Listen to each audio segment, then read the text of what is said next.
신년 특집으로 인사드립니다.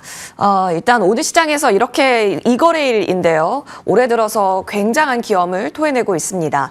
저희 2024년에 꼴등이었는데 2025년 1등으로 문 닫았습니다. 그렇다면 2026년은 어디에서 그 왕좌의 자리를 지켜가면서 5천에 대한 기대를 품을 수 있을 것인지 저희 종합적으로 이야기 나눠보겠습니다. 오늘은 이경민 대신증권 FICC 리서치부 부장님 모시겠습니다. 어서 오십시오. 네, 안녕하십니까. 네, 반갑습니다.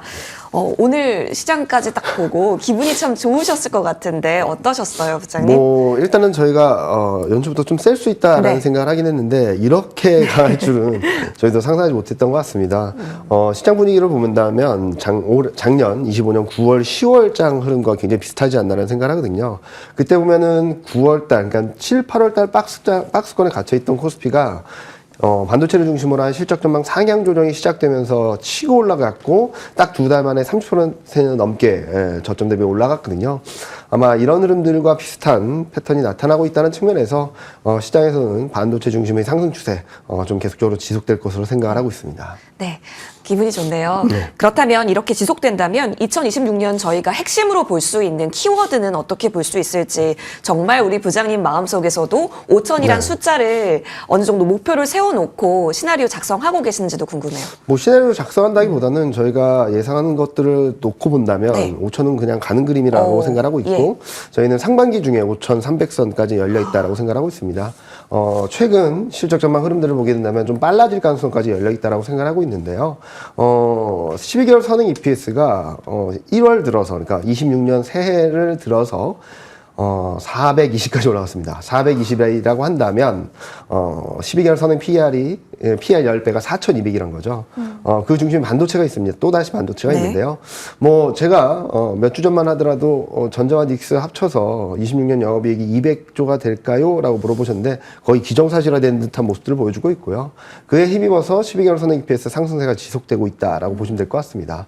이와 더불어서 미국 금리 인하 그리고 재정 확대, 경기 부양 정책, 미국과 중국의 이런 전방위적인 경기 부양 의지도 계속적으로 지속될 것으로 생각을 하고 있고요.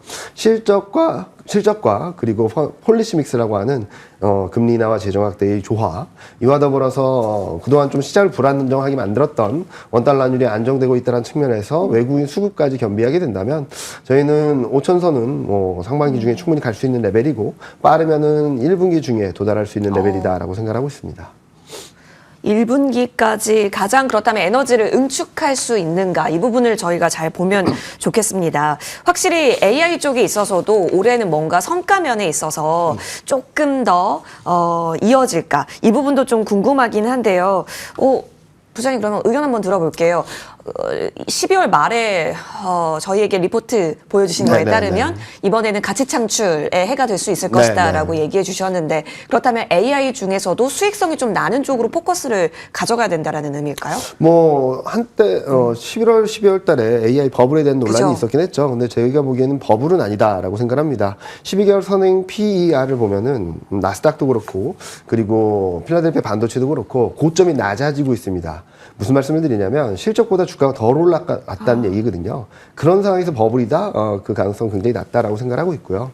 한편 그동안 불거졌던 여러 가지 이슈들에 있어서는 제미나이가 출시된 이후 굉장히 빠른 성장을 보여주면서 나타났던 오픈AI와 관련된 밸류 체인에 대한 걱정들이 아니었나라는 생각을 합니다. 그 트리거 포인트가 오라클의 투자 지연 그리고 자금 협약, 결렬 사태 이런 것들이 좀 부각됐거든요. 전반적으로 흐름을 보게 된다면 그럼에도 불구하고 알파벳은 굉장히 견조한 흐름을 보여줘 왔고 그리고 마이크론 같은 경우는 사상 최고 체인지를 하고 있죠. 무슨 말씀을 드리냐면 문제가 있는 기업들은 좀 흔들릴 수밖에 없다라고 보고 있고 여전히 견조하는 기업들은 계속적으로 상승을 하는 그러니까 옥석 가리기가 계속되는 그림이라고 생각하고 있습니다. 그동안에는 AI 투자 많이 한다라고 하면은 그냥 다 같이 올랐다고 한다면 지금은 투자를 지나서 이제 어느 정도의 수익을 볼 수 있냐라는 논란이 커질 수 있다라고 생각하고 있고요. 그런 그림 안에서 여러 가지 사이클에 있어서 AI 관련주들 특히 반도체 업종들이 슈퍼 사이클로 들어가고 있다는 것이라는 측면에서는 굉장히 긍정적으로 볼 수 있겠고 그런 부분들이 코스피에는 충분히 레벨업에는 도움이 될 수 있는 그림이다라고 생각하고 있습니다. 네, 밸류 논의는 이어질 수 있는데 그런 노이즈가 있을 때마다 어떻게 보면 또 기회로서 바라볼 네. 수밖에 없는 현재 구간이기도 합니다. 자, 그러면 빠르면 1분기 중에도 한 5,300포인트까지는 우리가 열어둘 수 있겠다라고 말씀해 주셨는데 그렇다면 금리 방향에 있어서는 크게 변수가 아닐까요? 뭐 일단은 금리 인하 많이 해주게 된다면 좋겠죠. 만약에 저희가 생각하는 그림은 3월, 6월 금리 네. 가능성을 열어놓고 있거든요. 연내 2번. 이게 시장에서 어느 정도 컨센서스로 형성되어 있는 상황인데요. 그 정도만 해줘도 충분히 가능한 레벨이다라고 생각을 하고 있고 만약에 1월 달에 금리 인하를 하려면 경기가 많이 안 좋아야 되겠죠. 그렇게 되면은 단기 등락은 불가피하고 그 다음에 상승한 그림이라서 큰 흐름의 변화는 없을 거다. 단기적으로 밀렸다 갈 것인가 아니면 바로 올라갈 것인가의 차이 정도라고 생각하고 있습니다. 근데 여기서 중요한 것은 금리 인하가 지속된다라는 거겠죠. 네. 예를 들어서 1월 달에 한다 안 한다의 문제가 아니라 이제 3월, 6월 금리 인하 2번 이상 할 수 있다 아니면은 2번 안 할 수 있다 또는 금리 인하 못 한다라는 컨센이 들어오게 된다면 시장은 좀 흔들리거나 저희가 생각했던 5천선에는 좀 미달할 수 있다 정도로 보고 있습니다. 전반적으로 지금 밸류에이션이 굉장히 싼 구간에 있습니다. 코스피는 12개월 선행 PER만 감안해서 본다 하더라도 12배만 가도 5천선은 갈 수 있는 레벨인데 저희가 생각하기에는 여기서 플러스 알파가 되려면은 아마 금리 인하에 대한 컨센대로 네. 3월, 6월 금리 인하가 이루어져야 될 것이고 1월 금리 인하 여부는 조금 경기 불확실성을 반영을 해야 되기 때문에 좀 조정받았다 가는 그림이라서 큰 트렌드에 있어서 아니면 레벨에 있어서 크게 방향성을 바꾸진 않을 거라고 생각하고 있습니다. 네, 방향성 훼손을 가져갈 우려는 네. 극히 드물다. 그렇죠. 또 고용 지표가 월 초에는 또 우리가 네. 확인하기 때문에 고용 지표 잘 보면서 추가적인 방향성 훼손하는지 그렇지 않다면 꾸준하게 저희 업사이드 방향 열어놓겠습니다. 또 다른 매크로 지표가 있습니다. 환율인데요. 이 부분도 좀 궁금해요. 일본 쪽에서는 일단 금리 인상 방향 쪽 가져가잖아요. 네. 그러다 보니까 우리도 그렇다면 강세 쪽으로 같이 커플링 될까? 이런 기대도 있는 상황인데 어쨌든 정부의 입김이 굉장히 셌고 1,430원 보여줬다가 오늘은 살짝 또 올라가기는 합니다만 이 정도면 변동은 많이 잦아들었다라고 네. 생각하세요? 저희가 계속 말씀드렸던 부분은 1,450원 이상은 오버슈팅이다라는 네. 말씀을 드려왔고요. 그 과정에서 흐름들을 보게 된다면 원달러율이 달러 인덱스가 떨어졌음에도 불구하고 원달러율은 고공행진을 했죠. 이런 상황들이 좀 과했다라고 생각하고 있고 과했던 이유들 수급적 변수 그리고 심리 변수가 정부 정책에 의해서 그리고 정부의 세제 혜택에 의해서 좀 꺾이는 모습들을 보여줬고 이제 좀 정상화되는 과정이다라고 생각하고 있습니다. 전반적으로 미국 달러는 좀 약세를 보일 수밖에 없다라고 생각하고 있습니다. 미국 경기가 견조하다고 하지만 여전히 미국과 유럽 간의 경기 격차는 좁혀질 수밖에 없고요. 이런 상황에서 금리 인하를 미국이 주도해 나가게 된다면 달러는 약세 흐름을 이어갈 수 있을 것이고 이 가운데 원달러 환율도 정상화될 수 있다고 생각하고 있습니다. 물론 단기 1,480원대에서 1,430원대까지 다이렉트로 50원 떨어진 데 따른 등락은 있겠지만 저희는 상반기 중에 1,400원 이하로 내려갈 수 있다고 생각하고 있고 이런 그림들이 나타나게 된다면 외국인 수급은 좀 더 우호적일 것으로 생각을 하고 있습니다. 많은 분들이 원달러 환율이 오르면 외국인이 판다라고 생각을 하시는데요. 환율은 플러스 마이너스 알파 변수로 봐주시면 될 것 같습니다. 9월, 10월 코스피가 30% 이상 급등하는 과정에서 그 핵심에는 외국인이 있었습니다. 외국인 2달 동안 12조 7천억을 샀는데요. 그때 원달러 환율은 올랐습니다. 그럼에도 불구하고 실적에 대한 기대, 반도체 업황, 그리고 메모리 사이클에 대한 기대감이 좀 강하게 반영되면서 외국인이 반도체 중심으로 굉장히 센 매수세를 보여줬거든요. 이번에도 비슷하지 않을까라는 생각을 합니다. 환율 등락에 따른 움직임은 있겠지만 환율 변수보다 더 센 모멘텀이 들어오는 과정에서는 외국인이 매도하기보다는 매수 우위를 보일 수 있고 그걸 선행해서 볼 수 있는 게 선물 매매거든요. 네. 만약에 선물 매매가 좀 먼저 매도를 하게 된다면 조금은 경계감을 가질 필요가 있겠지만 여전히 매수 우위라는 측면에서 저희는 계속적으로 외국인 수급은 그리고 원달러 환율이 하향 안정되는 과정에서는 외국인 수급이 시장의 상승에 도움이 될 수 있는 그림이다라고 생각하고 있습니다. 좋습니다. 여러모로 국내 시장에 우호적인 환경들이 펼쳐지고 있다는 점 굉장히 네. 기분 좋게 하는데요. 그 중심에는 사실 반도체도 말씀을 해주셨고 네. 1월 8일에 삼성전자의 실적을 시작으로 이제 다양한 기업군에서 실적 발표가 있을 겁니다. 부장님 궁금한 건 그러면 올해도 저희가 숫자에 대한 예민도는 높아질 것 같거든요. 그 네. 중심에 반도체 있는 것도 사실이고요. 반도체 플러스 기대되는 섹터군들도 있을까요? 반도체 외적으로 본다면 네. 이익 기여도가 높은 애들을 좀 봐야 된다고 생각하고 있어요. 그래서 이익 기여도, 순이익 측면에서 영업이익 측면에서 이익 기여도가 높아지는, 그러니까 작년 대비 이익이 늘어나는데 그 늘어나는 비중을 얼만큼 가져가느냐를 봤을 때는 반도체, 자동차, 2차 전지가 공통적으로 좀 포함되는 업종들이라서 이 세 업종을 계속적으로 관심 있게 바라보자라는 말씀을 드리고 있고요.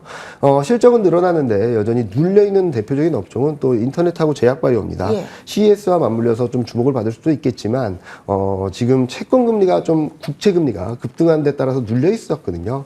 국채 금리가 좀 하향 안정세를 보여주게 된다면 아마도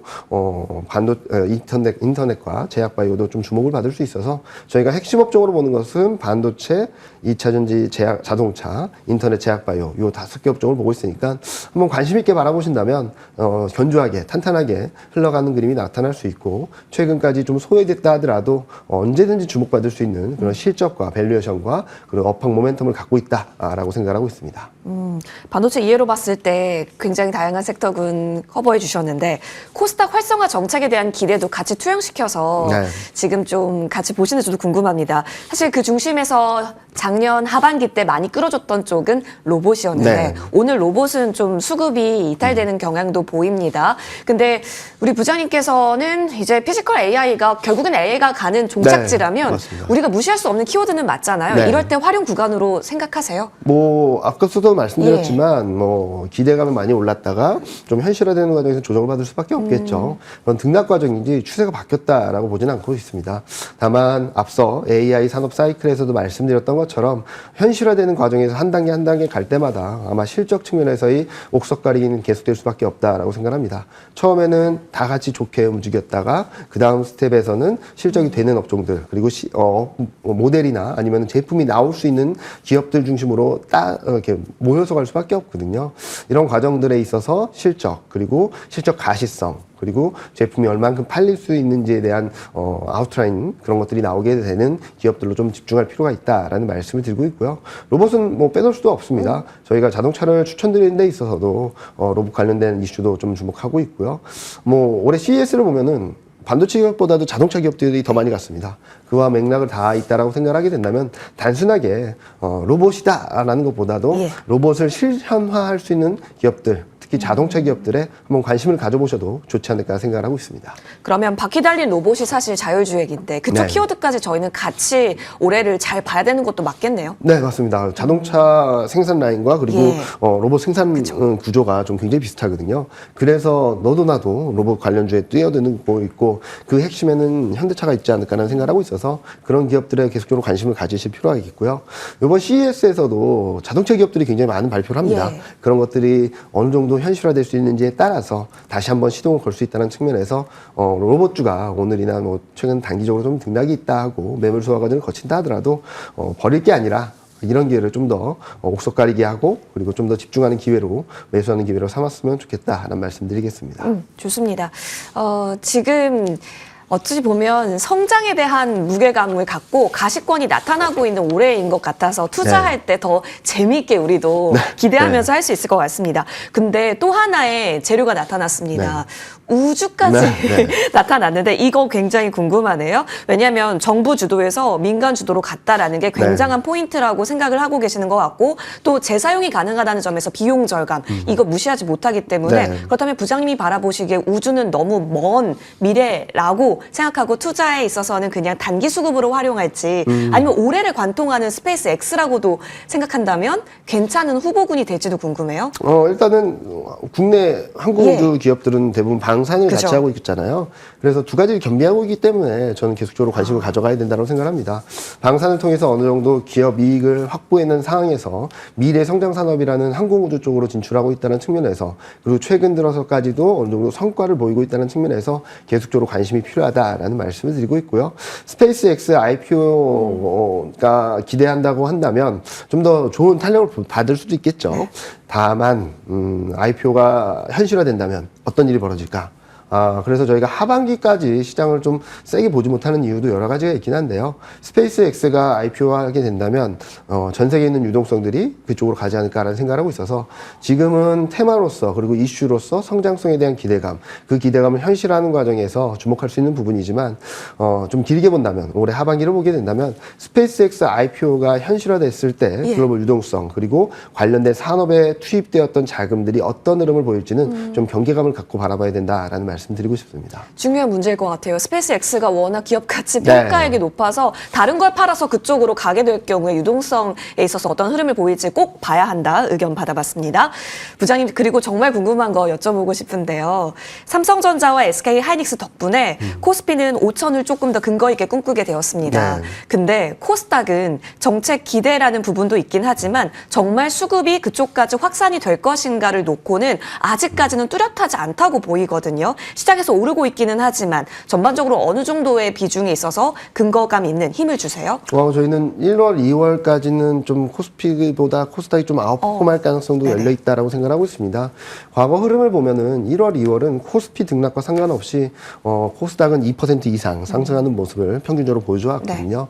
이런 것들이 왜 나타났냐? 뭐 수급도 있겠지만 저희는 국내 산업정책 예산들이 집행되면서 관련 산업들이 계속적으로 주목받았다라고 생각을 하는데요. 그동안 2년 넘게 좀 부진했습니다. 계속적으로 부진했던 이유는 예산이 그렇게 배정되지 않았죠. 23년에는 정책 예산이 감익이었고 24년에는 R&D 예산이 감익이었고 25년에는 증액이 되었지만 기존 고점을 넘지 못하는 증액이었다 보니까 코스닥이 좀 소외될 수밖에 없었던 상황이었는데 올해 같은 경우는 R&D 예산이 19.4%, 산업정책 예산이 14.7% 늘어나면서 사상 최대 예산이 배정될 예정입니다. 그게 집행되는 과정에서는 코스닥 관련주들이 좀 주목을 받을 수 있다라고 생각하고 있어서 저희는 계속적으로 코스닥에 대한 긍정적인 뷰 말씀을 드리고 있고 특히 1월, 2월에는 코스피가 좀 쉬어갈 때 아마 코스닥이 두각을 나타내면서 움직일 수 있고 그리고 앞서 말씀드렸던 CES와 더불어 JP모건 헬스케어 컨퍼런스까지 본다면 반도체 그리고 뭐 인터넷, 제약바이오, 2차 전지까지 좀 주목을 받을 수 있는 1월, 2월이라는 측면에서도 코스닥에 대한 관심은 계속적으로 유지하고 더 강화해 나갈 필요가 있다라는 생각을 하고 있습니다. 오히려 투자의 아이디어가 될 수도 있겠습니다. 자, 그러면 1, 2월이 조금 더 강할 수 있다면 지금 저희는 더 에너지를 세워서 포트폴리오 관리를 해봐야 될 것 같은데 상반기로 좀 얘기해 볼게요. 상고하저 전망이 조금 나오는 편인지라 그렇다면 1, 2월에 좀 더 공격적으로 하고 상반기까지는 여전히 이익 추정치가 높게 나오는 섹터 언급 주셨던 부분에 있어서 압축하는 흐름이 맞다면 우선순위 혹시 알려주실 수 있을까요? 9월, 10월 상승 흐름을 좀 지켜보게 된다면 전반부는 뭐 압도적으로 반도체가 이끌어갔습니다. 반도체만 상승했고 반도체 이외 업종들은 상승하지 못했던 그림이 나타났었는데 여기서 주목할 부분은 지금 코스피보다 못하지만 그래도 상승세를 보이는 업종들을 좀 주목해야 되거든요. 그래서 지금 현재 시점에서는 반도체에 집중하는 게 맞다라고 생각하고 있고요. 반도체의 상승이 어느 정도 일단락된 이후 2차 상승을 준비하는 과정에서는 1차 상승 기간 동안에 같이 움직였던 오늘같이 뭐 2차 전지라든지 자동차라든지 이런 업종들이 같이 움직였던 업종들을 좀 관심 있게 바라보시면서 좀 비중을 늘려나가신다면 후반부에는 그 업종들이 좀 또 강하게 움직일 수 있거든요. 9월, 10월 두 달 동안 반도체가 압도적으로 시장을 이끌어갔습니다. 코스피가 저점 대비 32% 오르는 동안 반도체는 88%가 올랐거든요. 그런 과정에서도 1차 상승 국면과 2차 상승 국면에 있어서는 1차는 압도적인 반도체 흐름, 2차는 반도체 플러스 알파가 나타났기 때문에 지금 시점에서 반도체를 충분히 가지신 분들은 충분히 누리시는 구간이 맞다라고 생각하고 있고 만약에 반도체가 좀 없다 아니면은 현금 비중이 많다라고 하시는 분들은 지금 반도체를 따라가는 전략보다는 최근 좀 바닥에서 턴어라운드하는 업종들 그리고 앞서 말씀드렸던 뭐 2차 전지, 자동차, 제약바이오, 인터넷 이런 대표주들을 한번 관심 있게 바라보시면 좋겠고요. 1, 2월 달은 코스닥 관련된 지수 투자도 충분히 매력적이니까 그런 부분들을 좀 펼쳐서 너무 가는 쪽에 좀 따라가는 전략보다는 아직까지는 주목받지 못하지만 앞으로 좀 턴어라운드 할 수 있는 업종들 중심으로 매집해 나가는 게 아마 2월, 3월 상승세를 준비하는 그런 자세가 아닐까라는 생각을 하고 있습니다. 오늘 큰 그림을 굉장히 잘 그려주셨습니다. 그렇습니다. 5가지의 섹터군이었죠. 반도체, 2차 전지, 그리고 자동차, 제약바이오, 인터넷까지 어찌 보면 코스피에서도 대장이 있고 코스닥에서 지수 추종도 가능한 종목군들이 많이 포진된 섹터입니다. 잘 구성하셔서 현명한 포트폴리오 세워보시면 좋겠네요. 정말 중요한 시기에 나와주셔서 다시 한번 감사의 말씀 드리겠습니다. 부장님 고맙습니다. 네, 감사합니다.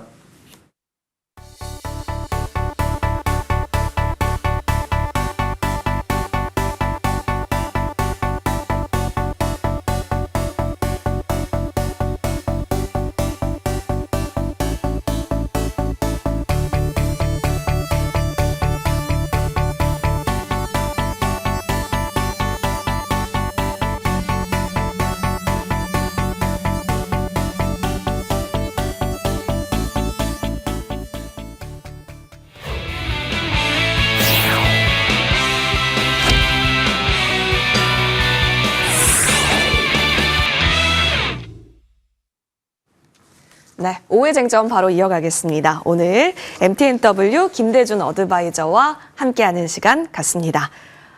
위원님 어서 오십시오. 네, 안녕하십니까.